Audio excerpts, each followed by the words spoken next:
Hello दोस्तों, कैसे हो? मैं आशा करता हूँ कि आप सभी लोग खुश होंगे, मस्त होंगे और खुशहाल होंगे। दोस्तों, आप सभी का मेरे यूट्यूब चैनल धम आईएएस में स्वागत है। दोस्तों, जो क्लास हमारी क्लास 10th की साइंस की क्लास चल रही थी, आज उस क्लास के अंतर्गत हम पढ़ेंगे रासायनिक अभिक्रियाओं के प्रकार। यानी जो रासायनिक अभिक्रियाएं वो कितने प्रकार की होती हैं और क्या उनके प्रकार हैं और उनके बारे में क्या जानकारी है। आज हम इस क्लास के अंतर्गत ये सारी की सारी चीजें कंप्लीट करेंगे, जो दोस्तों क्लास 10th के लिए बहुत ही महत्वपूर्ण है और इनमें से कोई ना कोई अभिक्रिया कलम बोर्ड परीक्षा में जरूर पूछी जाती है, चाहे वो संयोजन अभिक्रिया हो, चाहे वो वियोजन अभिक्रिया हो, या विस्थापन अभिक्रिया हो, या फिर दोस्तों प्रतिस्थापन अभिक्रिया हो, या फिर रेडॉक्स या ऑक्सीकरण अभिक्रिया, कोई भी हो, इनमें से एक न एक अभिक्रिया परीक्षा में जरूर पूछी जाती है। चलिए दोस्तों, हम समय को ज्यादा खर्च न करते हुए पढ़ते हैं कि रासायनिक अपक्रियाओं के प्रकार कितने हैं और कैसे इन्हें हम समझेंगे। ठीक है दोस्तों, अगर दोस्तों अभी हमारे चैनल पे आप नए हैं तो हमारे चैनल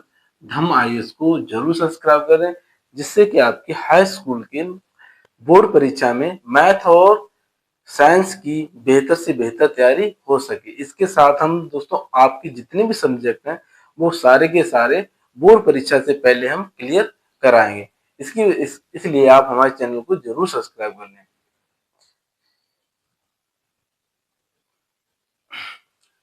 चलिए दोस्तों, इसमें पहला प्रकार देखते हैं कि पहला प्रकार कौन सा है। पहला प्रकार है संयोजन अभिक्रिया का। संयोजन अभिक्रिया यानी कॉम्बिनेशन रिएक्शन। ठीक है।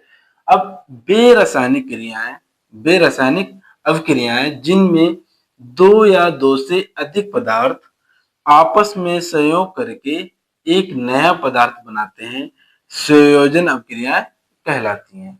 यानी इसमें क्या होता है, इसमें दो या दो से अधिक पदार्थ मिलकर एक नया पदार्थ बनाते हैं, तो उस अभिक्रिया को हम संयोजन अभिक्रिया कहते हैं। यानी संयोजन का मतलब जहाँ पे आपस में दो या दो से अधिक पदार्थों का संयोग होता है और संयोग होने के बाद क्या एक पदार्थ मिलता है, उस अभिक्रिया को हम क्या कहते हैं, संयोजन अभिक्रिया कहते हैं। इस अभिक्रिया को हम योगात्मक अभिक्रिया भी कहते हैं। पेपर में आ जाएगा या तो संयोजन अभिक्रिया का है कि संयोजन अभिक्रिया क्या होती है, या फिर ऐसे पूछ लेगा योगात्मक अभिक्रिया किसे कहते हैं। दोनों अगर कोई सा एक पूछ लिया जाए तो आपको सिर्फ यही लिखना है।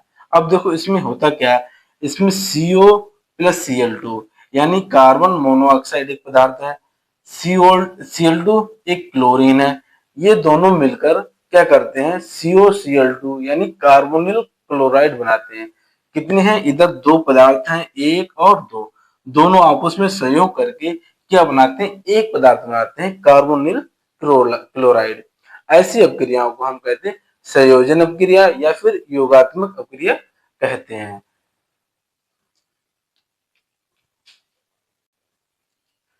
चलिए दोस्तों, संयोजन अपक्रिया की कुछ और उदाहरण हम देख लेते हैं। यह Fe यानी लोहा है, या S यानी सल्फर यानी गंधक है। ये लोहा और सल्फर मिलकर FeS यानी फेरस सल्फाइड का निर्माण करते हैं। यहाँ पे दो या दो से अधिक पदार्थ हैं जो मिलकर आपस में क्या है, एक पदार्थ का निर्माण करते हैं, तो उससे हम क्या कहते हैं, संयोजन अपक्रिया कहते हैं। आगे सी कार्बन O2 ऑक्सीजन, कार्बन और ऑक्सीजन आपस में मिलकर क्या निर्माण करते हैं, CO2 यानी कार्बन डाई ऑक्साइड का निर्माण करते हैं। आगे से 2H2 यानी H2 का मतलब हाइड्रोजन, ये हो गया आपका O2। हाइड्रोजन और ऑक्सीजन दोनों मिलकर क्या निर्माण कर रहे हैं, H2O यानी जल का निर्माण कर रहे हैं। तो यहाँ पे दो पदार्थ मिलकर एक पदार्थ का निर्माण करते हैं, उस अभिक्रिया को हम कहते हैं संयोजन अभिक्रिया या फिर योगात्मक अभिक्रिया कहते हैं।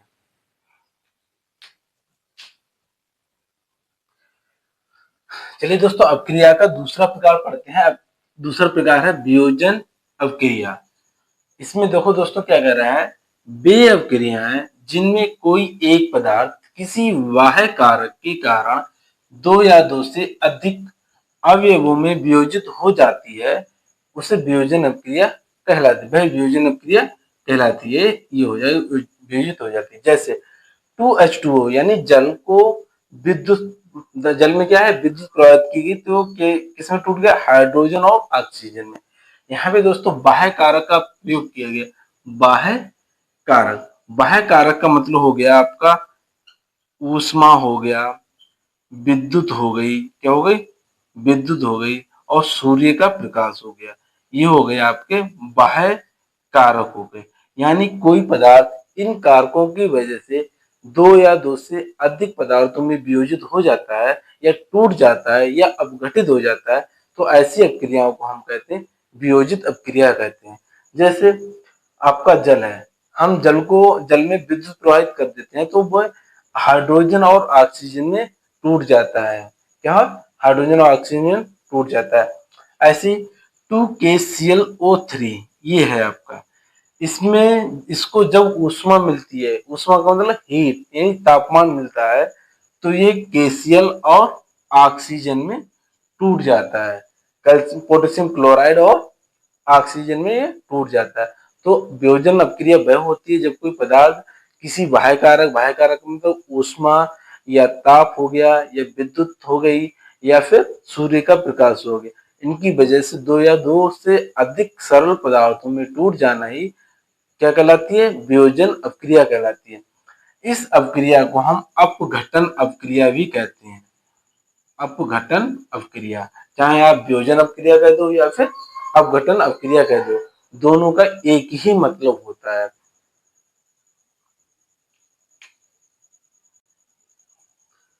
चलिए दोस्तों आगे देखते हैं, आगे कौन सी अपक्रिया, आगे अपक्रिया है प्रतिस्थापन अपक्रिया।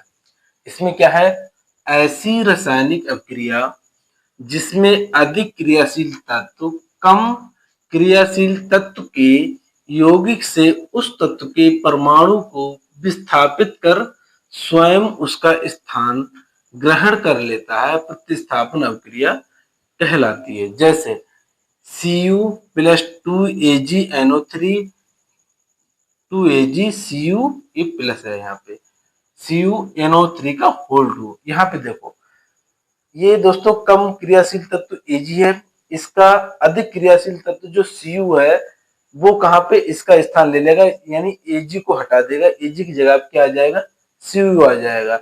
तो ऐसी अपक्रियाओं को हम क्या कहते हैं, विस्थापन अपक्रिया या प्रतिस्थापन अपक्रिया कहते हैं। यह है प्रतिस्थापन अपक्रिया, इसी को हम कहते हैं विस्थापन अपक्रिया कहते हैं। वह अपक्रिया जिसमें कोई कम अधिक क्रियाशील तत्व किसी कमजोर यानी जो कम क्रियाशील तत्व होता है उसको हटा देता है, उसकी जगह पे कोई दूसरा स्थान यानी जो अधिक क्रियाशील तत्व होता है वो स्थान ले लेता है। जैसे कोई दबंग आदमी हो, वो कमजोर आदमी को हटाकर उसका स्थान पर अपने आप बैठ जाए, तो उसे हम क्या कहेंगे, विस्थापन अपक्रिया कहेंगे। ठीक है, तो ऐसे ही दूसरा उदाहरण है जैडियन CuSO4। तो यहाँ पे जो जैडियन अधिक क्रियाशील तत्व है वो Cu को हटाकर, ठीक, Cu की जगह पे कौन आ जाता है, Zn, इसको हटाकर Zn SO4 और ये Cu क्या हो जाता है, अलग हो जाता है। ऐसे Pb+CuCl2, PbCuCl2 में क्या है, Cu को Pb हटा देता है यानी विस्थापित कर देता है, उसकी जगह कौन आ जाता है, PbCl2+Cu आ जाता है। तो ऐसी अपक्रियाओं को हम कहते हैं विस्थापन अपक्रिया या प्रतिस्थापन अपक्रिया कहते हैं।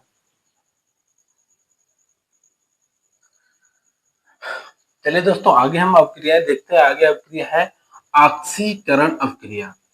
इस अपक्रिया में बताया गया है कि वह अपक्रिया जिसमें किसी परमाणु अणु से इलेक्ट्रॉन अलग करता है, यानी किसी अणु से जो परमाणु है इलेक्ट्रॉन को त्यागता है, ऐसी अपक्रिया को या को हम क्या कहेंगे, ऑक्सीकरण कहेंगे। फिर आगे कह रहा है अथवा उसमें इलेक्ट्रॉनों की कमी आती है। जब दोस्तों वो परमाणु अणु से इलेक्ट्रॉन को त्याग करेगा तो उसमें क्या आएगी, इलेक्ट्रॉनों की कमी आएगी। तो वो कह रहा है अथवा उसमें इलेक्ट्रॉनों की कमी आती है तो ऑक्सीकरण अपक्रिया कहलाती है। जैसे ये सोडियम है Na है, तो Na में इसमें जी इसने इलेक्ट्रॉन को त्याग दिया तो ये क्या हो गया, धनात्मक हो गया। कितना हो गया, धनात्मक हो गया। तो ऐसी अपक्रियाओं में जहां पे इलेक्ट्रॉन को त्यागा जाता है तो ऐसी अपक्रियाओं को हम क्या कहते हैं, ऑक्सीकरण अपक्रिया। क्या कहते हैं, ऑक्सीकरण अपक्रिया कहते हैं। अब आगे देखो अपचयन अपक्रिया क्या है। अपचयन अपक्रिया वह अपक्रिया जिसमें कोई परमाणु अणु से इलेक्ट्रॉन ग्रहण करता है अथवा उसमें इलेक्ट्रॉनों की वृद्धि होती है। तो ऐसी अपक्रिया को अपचयन अपक्रिया कहते हैं। ये दोस्तों अपचयन अपक्रिया ठीक ऑक्सीकरण अपक्रिया की उल्टी है। उसमें इलेक्ट्रॉनों को त्याग करता है और इलेक्ट्रॉनों की कमी होती है। इसमें क्या करता है, इलेक्ट्रॉनों को ग्रहण करता है और इलेक्ट्रॉनों की वृद्धि होती है।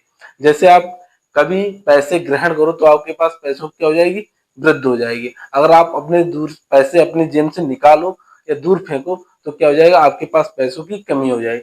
वैसे यहाँ पे क्या है, जब वो इलेक्ट्रॉनों को अलग करता है तो उसमें इलेक्ट्रॉनों की कमी आ जाती है, और यहाँ पे इलेक्ट्रॉनों का ग्रहण करता है तो इलेक्ट्रॉनों की वृद्धि हो जाती है। तो ऐसी अपक्रियाओं को जिसमें इलेक्ट्रॉनों को अलग किया जाता हो, इलेक्ट्रॉनों की कमी आती है, तो उन अपक्रियाओं को ऑक्सीकरण अपक्रिया कहते हैं। और जिनमें इलेक्ट्रॉनों को ग्रहण करता है, इलेक्ट्रॉनों में वृद्धि होती है, तो ऐसी अपक्रियाओं को हम कहते हैं अपचयन अपक्रिया कहते हैं। जैसे इसमें Na+ को इलेक्ट्रॉन ग्रहण कर रहा है तो क्या हो जाएगा, Na हो जाएगा। तो ऐसी अपक्रियाओं को हम क्या कहेंगे, अपचयन अपक्रियाएं कहेंगे। एक बात और बता दें दोस्तों, ये जो ऑक्सीकरण और अपचयन अपक्रियाएं बोर्ड परीक्षा में कई बार पूछी जा चुके हैं। इन पे आप मोस्ट का टिक लगा लें, ये मोस्ट इम्पोर्टेंट है। किसके लिए, बोर्ड परीक्षा के लिए, ये दोनों। चलिए दोस्तों, आगे जो अपक्रिया देखते हैं वो है अपक्रिया आपकी रेडॉक्स अपक्रिया। ये दोस्तों बोर्ड परीक्षा के लिए बहुत ही इंपॉर्टेंट है, मोस्ट इम्पोर्टेंट।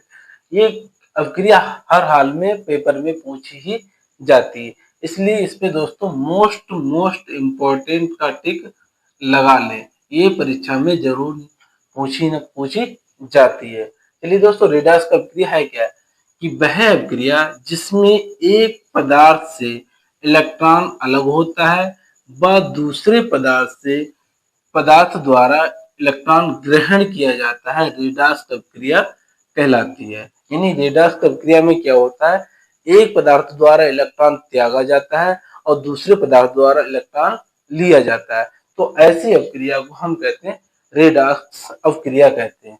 अगर दूसरे शब्दों में देखना चाहते हो तो रेडॉक्स अपक्रिया क्या होती है, ऑक्सीकरण तथा अपचयन। जैसे क्या, जो ऑक्सीकरण और अपचयन की क्रिया जो एक साथ होती है उसी को हम क्या कहते हैं, रेडॉक्स अपक्रिया कहते हैं। जैसे ऑक्सीकरण तथा अपचयन अपक्रियाएं साथ साथ घटित होती हैं तथा एक दूसरे की पूरक होती है। एक दूसरे के पूरक होने का मतलब, अगर ऑक्सीकरण की क्रिया हो रही है उस अपक्रिया तो उसमें अपचयन की भी अपक्रिया होगी। अगर ऐसा नहीं होगा तो वो रेडॉक्स अपक्रिया नहीं कहलाएगी, तो वो ऑक्सीकरण अपक्रिया कहलाएगी। अगर किसी अपक्रिया में अपचयन हो रहा है तो उसमें ऑक्सीकरण नहीं हो रहा है तो वो रेडॉक्स अपक्रिया नहीं कहलाएगी, तो क्या कहलाएगी, अपचयन अपक्रिया कहलाएगी। तभी वो कह रहा है ऑक्सीकरण अपक्रिया तथा अपचयन अपक्रियाएं साथ साथ घटित होती हैं तथा एक दूसरे की पूरक होती हैं।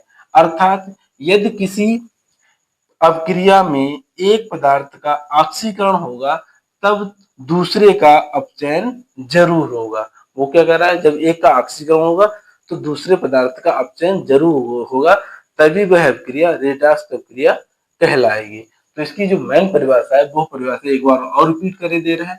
वह अपक्रिया जिसमें एक पदार्थ से इलेक्ट्रॉन अलग होता है व दूसरे पदार्थ द्वारा इलेक्ट्रॉन ग्रहण किया जाता है, रेडॉक्स अपक्रिया कहलाती है। ये थी दोस्तों आपके अपक्रियाओं के प्रकार थे, ये बहुत ही इंपॉर्टेंट है। इन प्रकारों में कोई ना कोई प्रकार बोर्ड परीक्षा में जरूर पूछा जाता है।